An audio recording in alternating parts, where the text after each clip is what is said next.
রেশনের চালে পোকা, দোকানদারকে ঘিরে বিক্ষোভ স্থানীয়দের।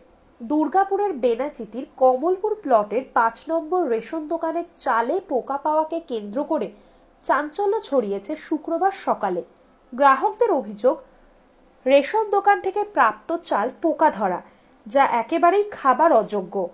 তাদের অভিযোগ, অন্যান্য সময় ভালো চাল দিলেও এবারে তাদের কাছে নিম্নমানের চাল বিতরণ করা হয়েছে।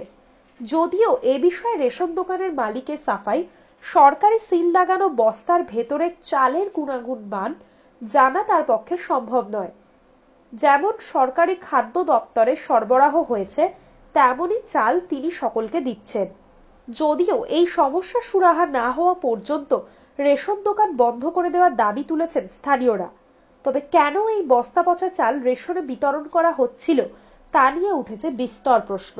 বস্তা হয়তো লাস্টের দিকে হচ্ছে, তো গোডাউনের লাস্টের দিকে মাল হয়তো নিচে লেগে থাকতে পারে, বস্তার সাইডে হয়তো লাগা আছে, একটা লাগা আছে, বা মাঝে মধ্যে হয়তো ড্যাম্পো বেরোচ্ছে। এই নিয়ে পাবলিক একটু অসন্তুষ্ট হচ্ছে, কারণ এতদিন ৮ মাস যাবৎ খুব ভালো চাল এসছে। পাবলিকরাই বলবে ভালো চাল পেয়েছে, এটা পেতে একটু খারাপ লাগছে, এটাই আর কি তাদের মনে। আমি বলেছি যদি পছন্দ হয় তাহলে পরে চেঞ্জ করে দেবো। ভালো মাল এলে এটাকে আমি জানাবো, ইন্সপেক্টরকে জানিয়েছি আমি, ইন্সপেক্টর আসবেন, এটাকে যতগুলো মাল এরকম বেরোবে আমি রিটার্ন করার ব্যবস্থা করবো। ওনারা যা করবেন ব্যবস্থা নেবেন, সেটা পরে ভালো হলে। এখন কি তাহলে রেশন দেওয়া বন্ধ থাকবে? এখন ওনাদের যদি পছন্দ না হয় চালটা, তাহলে আমি বলেছি ওদেরকে যে আমি তো ইন্সপেক্টরকে জানিয়েছি, মালটা যদি রিটার্ন হয়, ভালো মাল আসে, তাহলে ওনারা নিয়ে যাবেন। সব তো পরিচিত আমার কাস্টমার, আর খারাপ দিয়ে তো লাভ নেই, মানুষ খাবে, খাবার জিনিস।